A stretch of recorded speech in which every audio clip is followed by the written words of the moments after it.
Nós vamos meditar. Também está conosco aqui o nosso irmão Theo, nosso guitarrista. Está com a sua família aí, sua esposa, sua filhinha. Sejam muito bem-vindos, tá? Em nome de Jesus, é sempre um prazer receber todos os nossos irmãos aqui que têm vindo à casa do Senhor cultuar a Deus conosco. Você que está em casa, você pode também pegar uma Bíblia e abrir na Epístola Universal de Tiago, e nós vamos ministrar aqui uma palavra ao seu coração. Por favor, protocolo da casa, desligue o seu celular, coloque no modo silencioso, no modo avião. Se o bebezinho não quiser chorar na hora da mensagem, ele espera a hora da mensagem para chorar. O culto está acontecendo todinho, eles não choram, e quando o pastor começa a pregar, eles começam a chorar. Você vai lá fora, pega um arzinho com ele lá, rapidinho, tá? Para que a gente possa ter total reverência na casa do Senhor. Está ali também o nosso missionário, Arlindo Júnior, né? Estava fazendo missões ali no estado do Maranhão, agora já está retornando para cá, eu acredito. Em nome de Jesus, nosso irmão está ali. Os irmãos estão felizes com a presença de todos os nossos irmãos que estão nos visitando, isso é verdade. Vamos dizer amém bem forte. Amém. Deus abençoe a todos os irmãos. Então vamos lá. Tiago, capítulo de número 1, versículo 12 ao versículo 18. Pode colocar para mim a NA, tá? Versão NA, por favor. Nova Almeida atualizada. Essa é a última versão que a Bíblia Almeida lançou. Pastor, às vezes você pode ter se perguntado assim, por que tanta versão, né? Almeida, revista e corrigida, Almeida, revista atualizada, NA, NVI, por quê? É simples, irmão. A primeira versão para o português foi 1681. Olha o tempo, 1681. Foi a primeira versão em língua portuguesa feita por João Ferreira de Almeida. Ele terminou o Novo Testamento, tá? E quando chegou no Antigo Testamento, no livro do profeta Ezequiel, ele morreu. E os alunos dele continuaram a tradução para a Bíblia do português. Isso em 1681. Quando chegou, passou um tempo, lançaram uma nova versão. Por que uma nova versão? Essa nova versão que substituiu essa, já tirou os erros da antiga. Então eles já fizeram com mais teólogos, com mais pessoas. Por exemplo, a Bíblia NVI, né, que eles chamam de NVI, ela tem 32 teólogos, ou 52 teólogos que trabalharam para a tradução dessa Bíblia. Enquanto Almeida se preocupou em traduzir sozinho, né, ou com a ajuda de poucas pessoas, nessa Bíblia tem 52 teólogos que traduziram essa Bíblia para o português. Então, cada edição que sai da Bíblia, cada versão, eles vão atualizando e vão tirando os erros. Aí tem a ARA, que é a Almeida Revista Atualizada, edição 1, edição 2, e a ARC e por aí vai. Essa Bíblia aqui que eu estou lendo, que é essa versão aqui, ela é a última versão que a SBB lançou, a Sociedade Bíblica do Brasil lançou. Eles lançaram essa Bíblia, então ela é tipo uma Bíblia fiel aos textos originais. Eles pegam os textos originais e tentam fazer uma tradução mais aproximada do texto original. Amém? Mas não se preocupe, todas essas versões que nós temos na língua portuguesa, elas são confiáveis. Era para você ter dado um glória a Deus, porque tem país que não tem nenhuma página da Bíblia na sua língua. Essas versões são confiáveis e a gente pode ter um bom entendimento delas. Então vamos lá. Tiago, capítulo de número 1, versículo de número 12. Eu quero ler esse texto aqui e eu quero explicar esse texto para vocês. Tiago, capítulo 1, versículo 12. A epígrafe diz: provação e tentação. Diz assim um texto bíblico: bem-aventurado é aquele que suporta com perseverança a provação, porque depois de ter sido aprovado, receberá a coroa da vida, a qual o Senhor prometeu aos que amam. Ninguém, ao ser tentado, diga: eu sou tentado por Deus, porque Deus não pode ser tentado pelo mal, que Ele mesmo não tenta ninguém. Ao contrário, cada um é tentado pela sua própria cobiça, quando esta o atrai e o seduz. Dependendo da sua versão, quando essa o atrai e o engoda. Versículo 15. Então, a cobiça, depois de haver concebido, dá à luz o pecado. E o pecado, uma vez consumado, gera a morte. Versículo 16. Não se enganem, meus amados irmãos. Toda boa dádiva e todo dom perfeito vem do alto, descendo do Pai das luzes, em quem não pode existir variação ou sombra de mudança. Pois segundo o seu querer, Ele nos gerou pela palavra da verdade, para que fôssemos como primícias das suas criaturas. Querido Deus, fala conosco, nós queremos ouvir a tua voz. Em nome de Jesus nós oramos e nós te agradecemos, e que todos possam dizer amém. Dê um pouquinho da sua atenção aqui e vamos meditar nesse texto. Queridos, a epístola de Tiago, ela é chamada de epístola universal. Ela é diferente das cartas paulinas que Paulo destinou a destinatários. Por exemplo, a igreja de Éfeso recebeu uma carta, as igrejas da Galácia receberam a carta aos Gálatas. Só que Tiago, 1ª e 2ª de Pedro, 1ª e 2ª e 3ª João, Hebreus, são chamadas de cartas católicas ou cartas universais. Como assim? Elas não tinham destino para uma igreja local, mas elas foram enviadas para que todas as igrejas que estavam ali naquele contexto pudessem receber a palavra de Deus e serem recebidas como inspiradas, como canônicas. Só que preste atenção, tanto na igreja do Oriente, lá onde João escreveu, Paulo escreveu, Mateus escreveu, como para a igreja do Ocidente, da Europa para cá, essa carta até só conseguiu ser considerada uma carta canônica no final do 4º século. No final do 4º século. Se você pegar do 4º século para lá, Tiago não é uma carta inspirada, tanto que existem algumas bíblias que não têm a carta de Tiago. Lutero teve alguns cismas, com essa carta aqui. Ele falava que a carta de Tiago desfigurava as escrituras, e ele chamou essa carta de carta de palha. E quando ele traduziu a Bíblia para o alemão, ele não colocou Tiago na lista e na ordem que está aí na sua Bíblia hoje, mas ele colocou no rodapé da Bíblia dele. Por uma questão, pergunte qual? A questão foi o seguinte: Lutero entendia que Tiago estava praticamente desfazendo o que Paulo ensinava por justificação pela fé, e que ele estava ensinando uma doutrina de salvação por obras. Se você conversar com um católico, você vai observar que muito da teologia católica ela é baseada nessa carta, porque ele vai falar de fé, de obras, que a fé sem obras é morta, e ele vai focar muito nessa questão de como isso vai acontecer. Existem 4 Tiagos na Bíblia. Quantos Tiagos? 4. O primeiro Tiago é o Tiago de filho de Zebedeu. O segundo é o filho de Alfeu. Os 2 são apóstolos de Jesus. O terceiro Tiago é o pai de Judas Iscariote. E o 4º Tiago é esse que escreveu a carta, que é Gálatas capítulo 1, versículo 19, que é o irmão do Senhor Jesus Cristo. Todos os estudiosos do Novo Testamento vão observar que quando Tiago, Iacobos no grego, Iacobos, talvez já parece Jacó, Iacobos no grego, todos os Tiagos que vão ser analisados pelos estudiosos do Novo Testamento, eles vão decidir que o autor, olha para mim, eles vão decidir que o autor dessa carta foi o meio-irmão de Jesus, filho de Maria.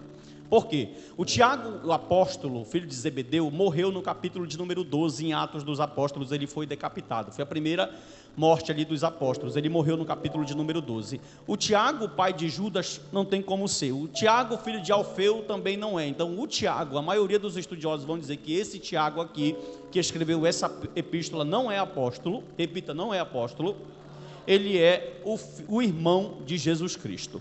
Pastor Narciso, a circunstância dessa carta existe muita complementação. Por exemplo, existe muito judaísmo, e a figura do judaísmo e do Antigo Testamento, ela é muito rica nessa carta aqui. Quem escreveu essa carta aqui está muito familiarizado com o que está acontecendo, e existem 2 teorias. A primeira teoria é que essa carta foi escrita em cerca de 60 depois de Cristo, cerca de 60 ou 62 depois de Cristo, que foi o final ali, entre a metade e o final do 1º século.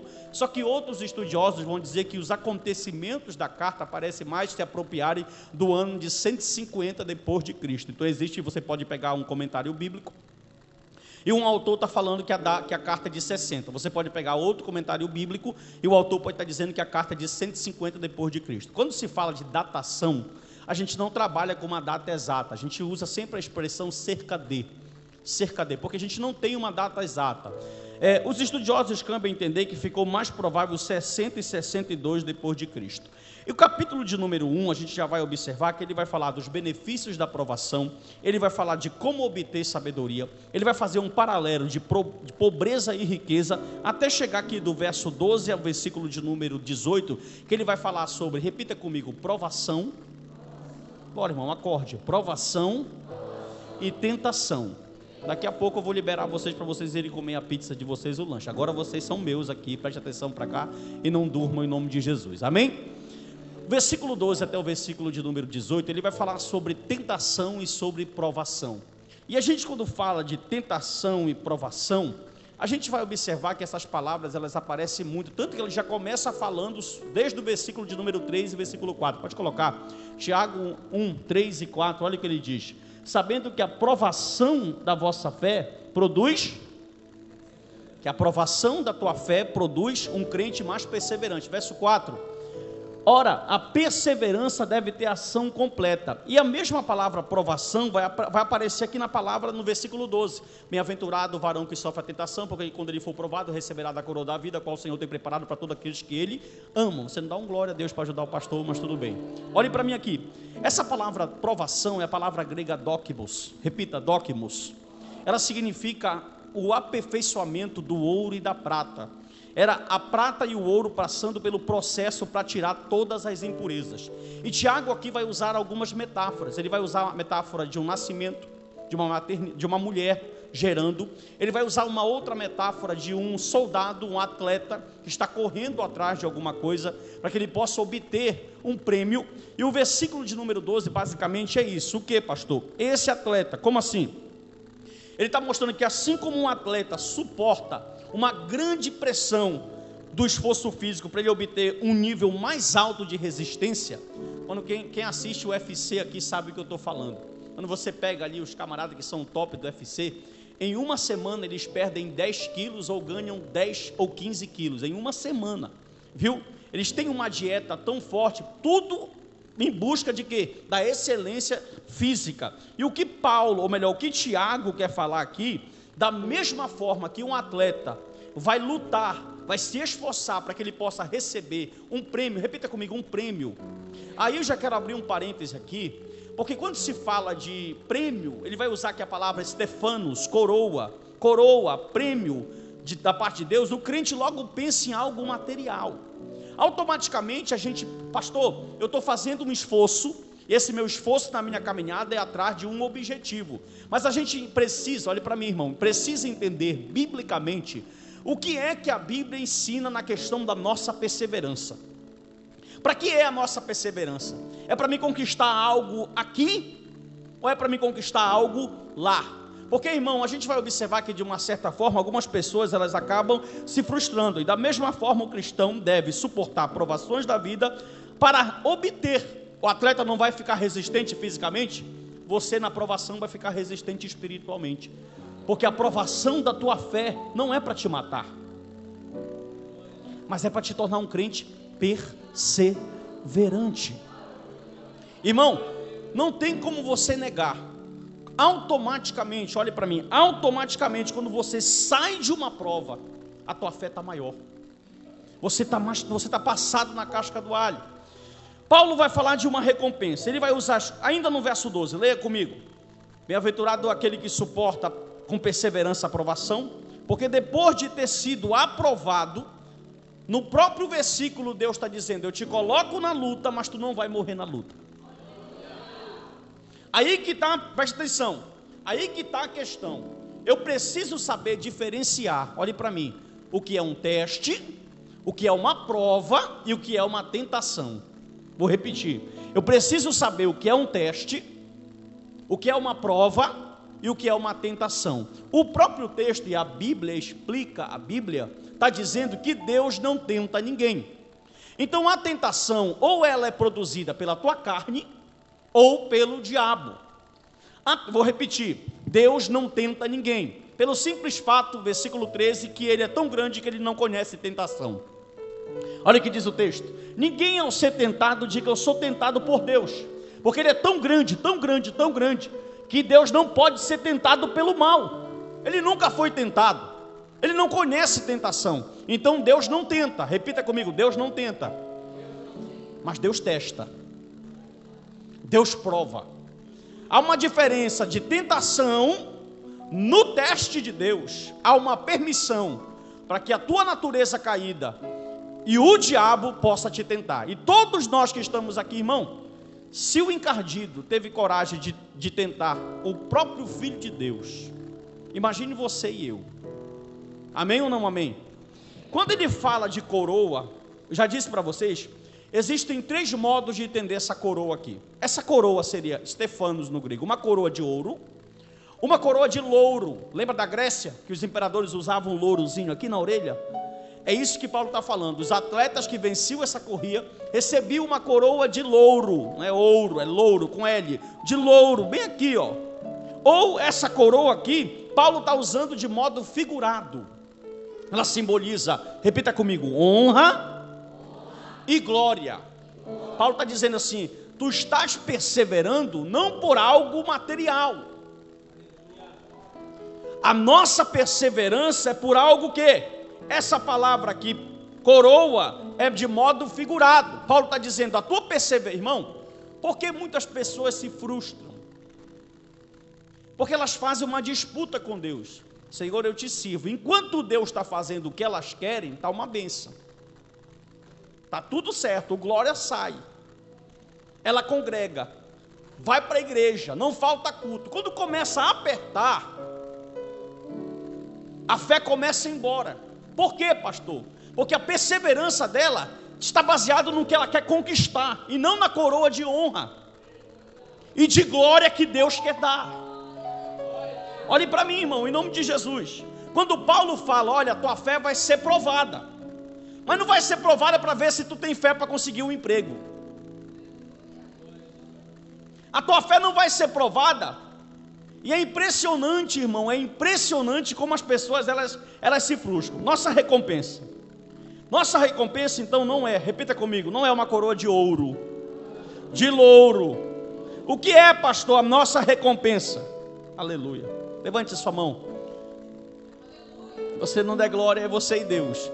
A nossa recompensa é uma coroa de honra e de glória.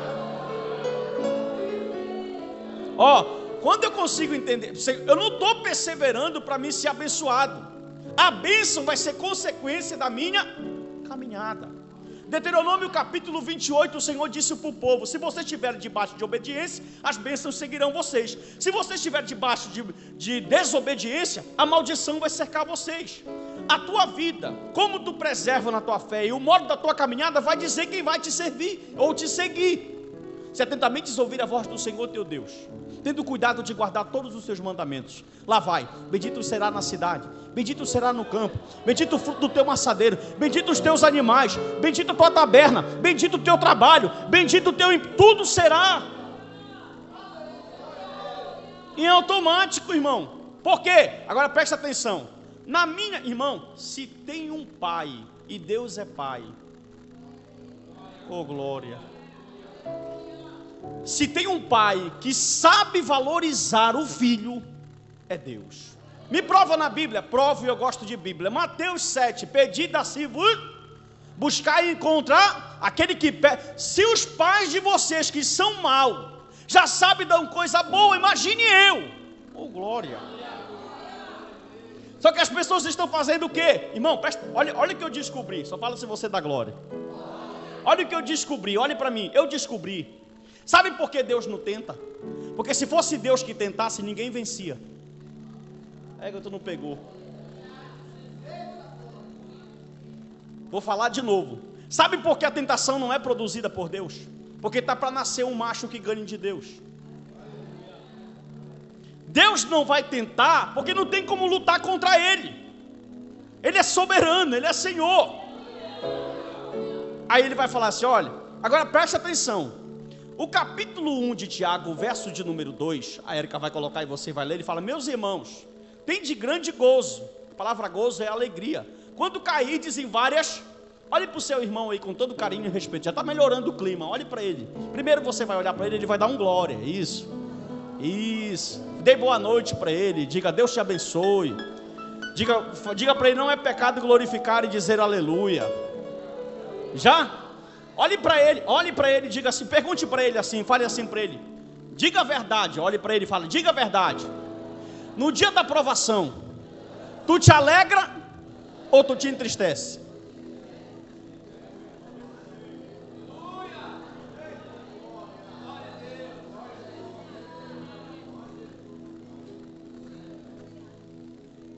Tu te alegra ou tu te entristece? O teu alvo, olhe para mim, irmão, o teu alvo, o teu objetivo, nós vamos descobrir 4 áreas que o pecado trabalha muito forte hoje para te destruir. Se o teu objetivo é conquistar algo aqui, tu vai te frustrar. Tu vai te frustrar. Primeiro, que a tua força não é possível.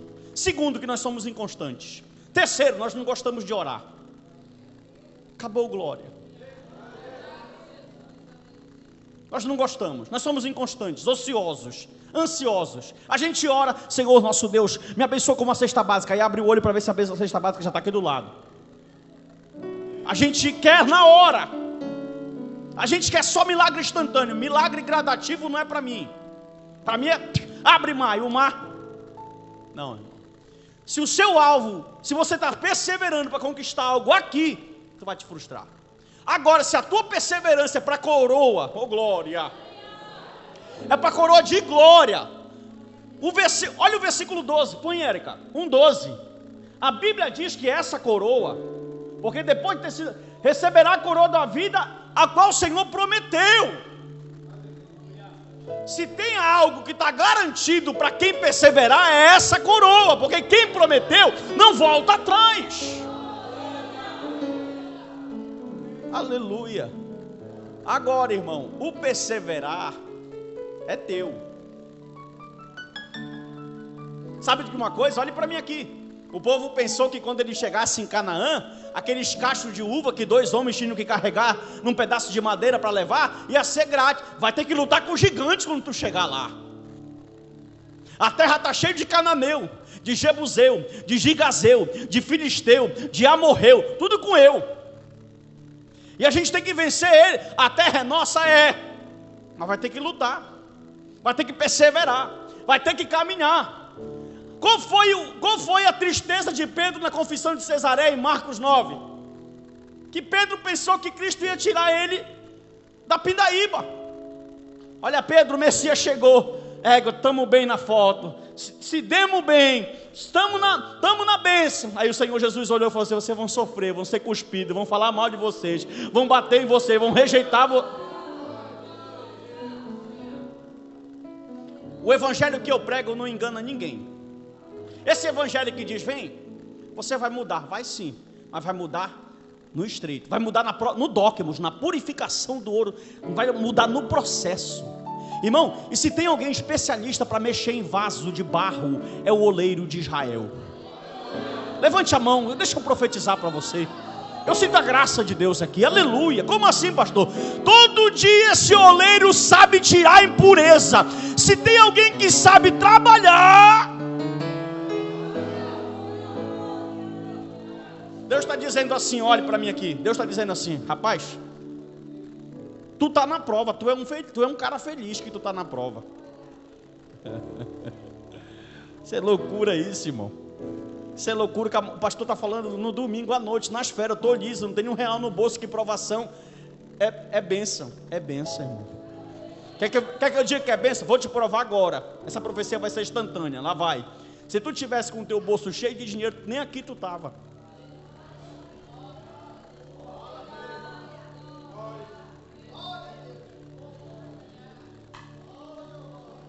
Aleluia. Mas fulano está lá, ele nem ora. E quem disse que o gozo melhor é lá? Quem disse que o gozo melhor é lá? Lá é bom, sair com a família é bom. Deus vai te dar condições, recebe essa palavra. Deus vai te dar condições de você comer o melhor, vestir o melhor, passear. Mas o melhor é perseverar em busca de um alvo que é incorruptível. Senhor, não estou bem, está faltando dinheiro, mas eu estou perseverando na minha fé. Senhor, não estou bem, mas eu não vou desistir, irmão. Quantos irmãos estão caindo? Estava falando com o irmão, não sei com quem era que estava conversando aqui no culto do meio-dia. Vai terminar julho, o que vem de crente quebrado. Foram para férias, viraram Satanás lá. Esqueceram que existe um Deus que eles têm que prestar conta. Aí estão lá agora virando Satanás, esqueceram que eles são crentes, estão de sunga, meu Deus, e para cima e para baixo e aquilo. Sou crente tradicional, irmão, sou assembleiano tradicional. Aí quando termina julho, volta o cão arrependido. Mas nós estamos perseverando. Não, levante a sua mão. Se eu falasse carro e casa, tu dava um glória mais forte. Nós estamos perseverando, nós estamos lutando, Nós estamos dizendo: olha, eu estou na luta, mas eu estou na tua casa, eu não abro mão de te servir.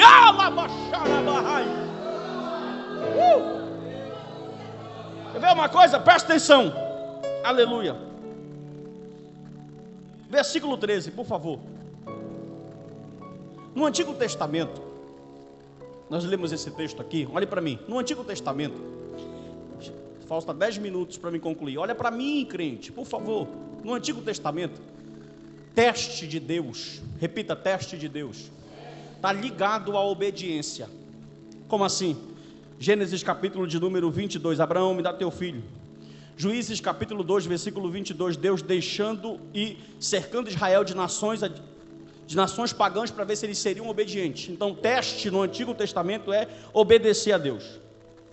Agora presta atenção, Deus nunca vai produzir um teste para destruir a tua fé. Vou repetir, Deus nunca produzirá um teste para destruir a tua fé. Todos os testes, sabe o que é mais tremendo? É que a fé, ela não vai gerar, já existe uma fé. Ô glória, irmão, pelo amor de Deus, ajuda o pastor. Deus não vai colocar, vou colocar você aqui para nascer uma fé. Não, já tem uma fé. Me provo. Versículo 3, por favor. Olha aí, ó, todo dentro do contexto. Sabendo que a aprovação da vossa já tem fé. O que Deus quer, pastor? Aumentar essa fé que está aí. Só que Ele não aumenta na bonança.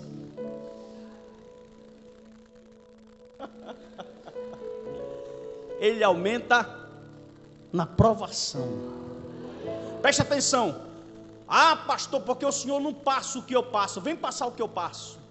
Talvez eu não daria conta de 1 segundo com a tua luta, e vice-versa. Você não daria 1 segundo com a minha. Deus só nos dá aquilo que Ele sabe que nós somos. Às vezes a gente olha um irmão, meu Deus, porque esse irmão... Deus sabe que tem uma estrutura nele que Ele pode suportar. Ah, não era para mim estar passando. Era para você estar passando por tudo isso.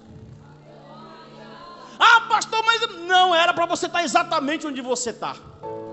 Ah, pastor, era Deus dizendo: eu vou fazer com que essa fé que já existe aí. Levante a sua mão e eu libero uma palavra profética para você nessa noite. E eu venho aqui debaixo de autoridade dizer que a perseverança vai produzir crentes melhores, homens maduros, mulheres maduras, e o nome do Senhor será glorificado. Olhe para mim. Às vezes a gente está passando uma crise no casamento. Quem não passa, né? E a gente não sabe, a gente tenta fazer, tenta buscar, tenta orar e não dá certo, e meu Deus do céu, e luta para cá, e de repente Deus acaba a crise. Meu irmão, pelo amor de Deus. Deus acaba a crise, acabou. Pô. Passa-se um tempo, um mês, 2 semanas, 3 semanas, a porta da nossa casa bate. Irmão, oi, irmã, me ajude, estou passando uma prova. Aí quando ela vai descrever a prova, irmão Marcos, diácono Arlindo, diácono Marcos, é exatamente a prova que a gente venceu. Oh glória. Irmão, dá glória, irmão, pelo amor de Deus. É exatamente o deserto que Deus te colocou. E você já vai como um leão. Sente aqui, irmão. O mesmo Deus que me deu vitória, o mesmo Deus que pelejou comigo. Deixa eu lhe contar, olha, eu venci assim. Deus estava comigo assim. Eu pensei que não ia dar certo, mas Ele veio e bradou e deu vitória, porque Ele é Deus. Deixa eu profetizar, levante a sua mão. Se o encardido pensa que ele vai destruir a tua casa, ele está muito enganado. Se ele pensa que o teu ministério vai parar, ele está muito enganado. Se ele pensa que ele vai parar de você perseverar, ele está muito enganado. Aquele que te chamou está te aperfeiçoando para coisas grandes.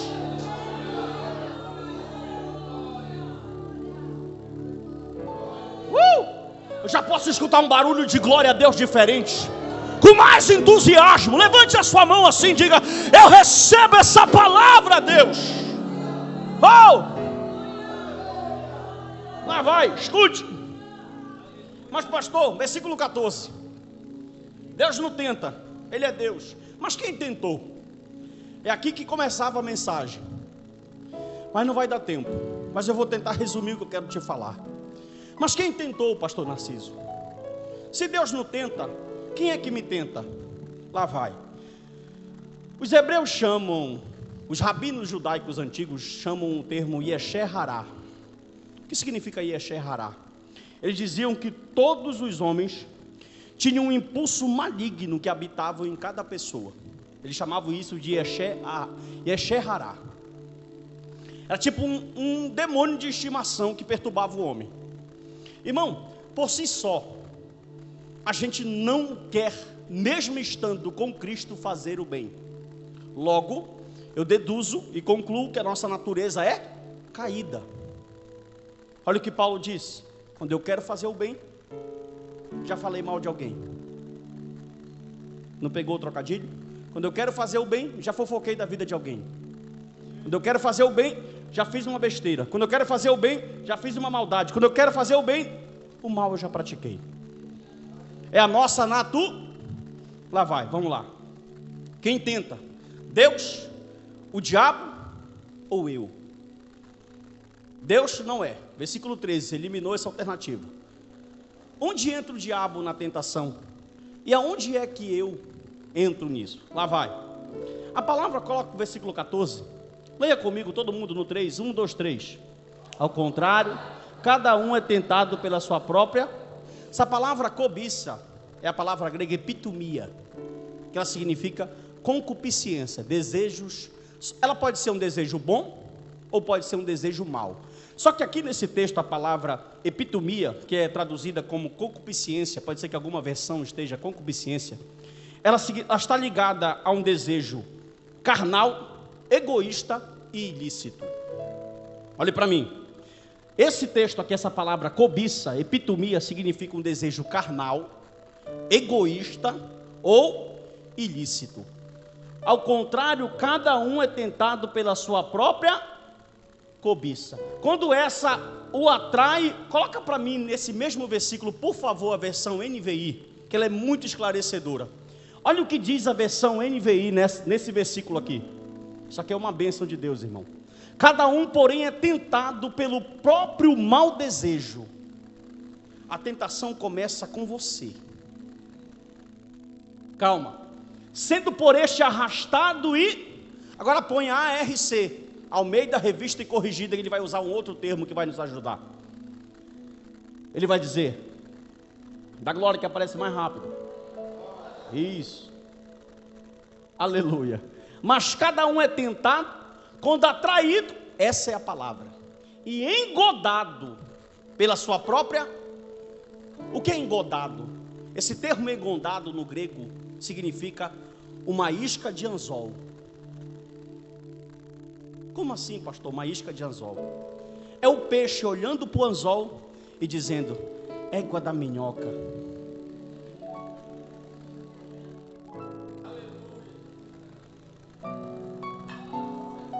E a minhoquinha está lá. Oh, glória. Dá uma glória a Jesus aí. Ele está olhando para o anzol, aí nasceu o desejo. Quando nasce o desejo, a Bíblia chama, repita, epitomia. A Bíblia chama de concupiscência. Nasceu o desejo. Só que até aí, ainda não houve o pecado, segundo esse texto aqui. Por quê? Porque o pecado só vai ser pecado a partir do momento que ele desejou e vai começar o plano para ele pecar. Olhe para mim. Ele olhou a minhoca, está no anzol. E o diabo só quer fazer o quê? Pode voltar para mim para a NVI lá, Érica, por favor. Ele só quer engodar para fisgar e puxar. Meu irmão, enquanto tu está só no desejo, é aquele crente que está lutando. Ele sabe que é errado. Mas tem crente que brinca demais, que ele vai bem perto da minhoca e dá um cheiro.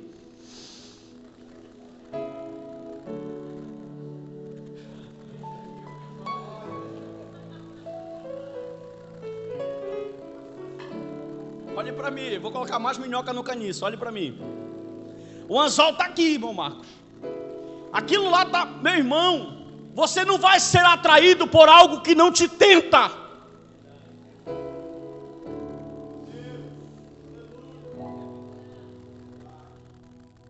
Eu estou pregando aqui para pessoas que brincam demais com o pecado, com seus desejos. E outra, olhe para mim, elas já estão fazendo planos. Ela quer ir ao banheiro? Pode fazer, deixa ela entrar por aqui, por favor. Ela vai por lá, por fora? Ajuda ela, alguma irmã, por favor. Isso, irmã Edna, por favor. Olhe para mim, irmão, por favor. E o camarada está vendo o canhão, e é tentador. A minhoca está lá, ela é suculenta, ela é gorda. Engodado é um caniço preparado. Aí o peixe vai, ele vai, ele não aguenta, ele pá, abocanha a minhoca. Aí ele é fisgado. Já começa a primeira consequência. A partir do momento que tu morde o anzol e tu é fisgado, tu pode até sair, porque tem alguns peixes que se livram, mas tu vai sair ferido. O pecado já vai trazer a primeira consequência para ti. Qual? Eu mordi o caniço, eu fui fisgado. Agora tu vai entrar numa guerra para que esse pecado não seja consumado. Aí Tiago vai dar um outro exemplo. Coloca o versículo de número 15, por favor. Isso. Então, o desejo, a cobiça, depois de haver concebido, olha o que ele vai falar. Ele vai chamar a cobiça de uma mãe adúltera, que vai gerar um filho. Quem? O pecado. E dá à luz e o pecado, uma vez consumado, deixa eu te explicar o texto. O desejo, a cobiça é a mãe. Ela gera o pecado. Ela gera quem? O filho, o pecado. O pecado é aquele que você está fazendo o plano. Só que consumado aí, sabe o que é? O crescimento do menino, é o pecado de estimação. Quando ela fala que tu gerou o pecado, tem consequência de tu morder o caniço, tem consequência do pecado nascer, mas a consequência maior é tu estar fazendo essa criança nascer. Por quê? Porque vai gerar a morte. Olhe para o seu irmão e diga assim: pecado de estimação gera morte. Agora vocês estavam mais eufóricos. A cobiça, a mãe nasceu, o menino nasceu, pô! Nasceu o pecado. É como se o peixe tivesse. Você já viu, irmão? Presta atenção. Quando o camarada puxa ali, olhe para mim, por favor. Quando ele puxa o caniço, o peixe fica fazendo o quê? Lutando. O pescador está querendo trazer o peixe para cima, mas o peixe está querendo fazer o quê? Sair. Alguns saem. Sim ou não? Eu já pesquei, não sou um bom pescador, mas eu já pesquei, tá? Eu sou ribeirinho, eu sou do Baixo Tocantins. Ribeirinho não, sou nascido no Baixo Tocantins, Mocajuba. Então lá tem um rio Tocantins que é muito grande. Então, quando o camarada puxa o peixe, e o peixe está bem aqui, o peixe fica se batendo na mão dele. Quando o camarada vai tirar o peixe do caniço, o peixe sai e pula na água. Égua, entende, pelo amor de Deus. Essa é a última misericórdia, porque dali é para a panela. Dali é para a morte. Tem pessoas que estão nos 3 níveis aqui. Tem uns que estão só desejando. Ele está lutando todo dia. Vai ser bacana se eu trair minha mulher. Não, vai ser rápido. Desejo. Aí ele sai do nível do desejo e vai começar a fazer o plano. Vou fazer assim. Olha, vai ser dessa forma. Depois eu vou contar uma mentira. E vai... Olhe para mim, irmão. Segundo nível. Aí quando chega no terceiro ele não aguenta. Nasceu o menino. Tem pessoas que estão grávidos, quase para ter o pecado. Esse aborto é permitido. Aborte esse pecado hoje. Porque se ele nascer, as consequências dele poderão ser morte, tanto espiritual como morte material. Tem pessoas que estão engodadas, já está tudo maquinado, vai ser assim. E ela vem para o culto, ela não perde culto, vem tudo bonitinho.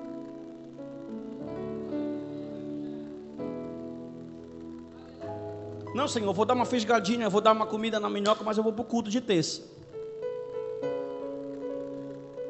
A cobiça está gerando um filho chamado pecado. Enquanto o menino nasce, tem jeito? Pergunte, tem jeito? Tem. Mande esse menino, mas ele ainda quer criar. Olha o que diz o texto. O pecado, uma vez consumado, Ele vai pegar o pecado que acabou de nascer. Aí quando o pecado nasce, sabe o que é? Vitupério, escândalo público. Aí existe 3 tipos de consequência. Existe a consequência para quem deseja, existe a consequência para quem está planejando, existe a consequência para quem um pecado já está à tona, e existe a consequência para quem está segurando esse pecado e andando junto com ele. A última de todas é o quê? Sabe por que você está morto espiritualmente? Fala, Jeová. Porque o pecado anda junto contigo. Quando tu vem para o culto, não vem só a tua Bíblia.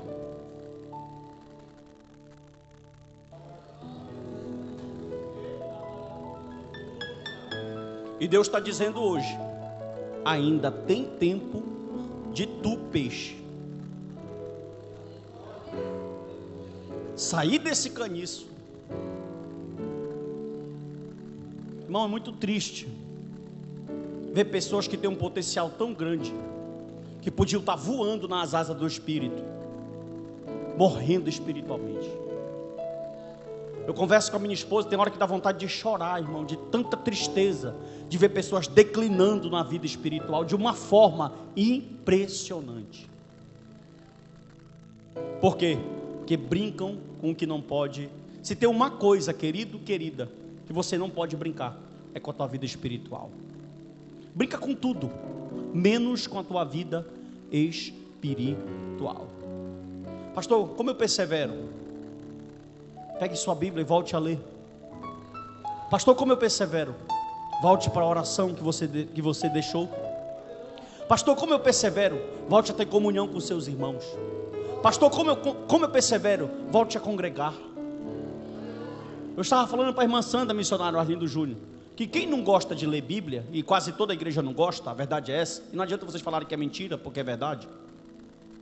Quem não gosta de ler Bíblia, ele tem uma única salvação. Qual? Vir ouvir Bíblia. Mas o cara não gosta de ler e nem de vir ouvir. Aí o que vai acontecer com ele? Game over. Se tu não tem força para te ler na tua casa, com teu marido, com teu filho, sozinho, vem para cá que aqui vai ter gente pregando para te ouvir. Porque a fé vem pelo, ou tu vai morrer. Aí todo dia ele inventa uma coisa. Ah, não vamos para tal coisa hoje. E eu só olhando lá os estados. É Jesus. É Jesus. E a tua obra está lá, Senhor. E tem chamado. E eu só no estado lá. É, Senhor. Tem hora que dá vontade, irmão, de dar uma comentada de fogo.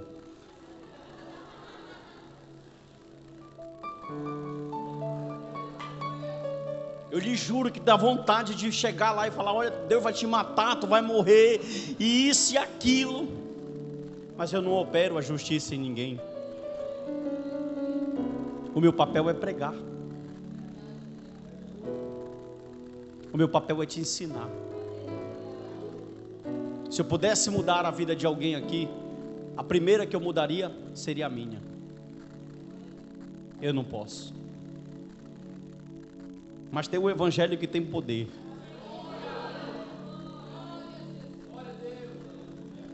Toca aí, Rafael.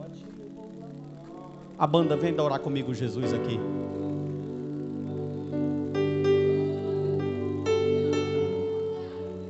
Tem alguém que quer voltar para Jesus? Se tem, é só levantar da cadeira e vir. A ti eu vou clamar, pois tudo vem de ti e tudo está em ti. Por ti vou caminhar, tu és a direção, o sol a me guiar. Tudo pode passar, cante, o seu amor jamais me deixará. Sempre há de existir nova manhã preparado pra mim. a ti eu vou clamar.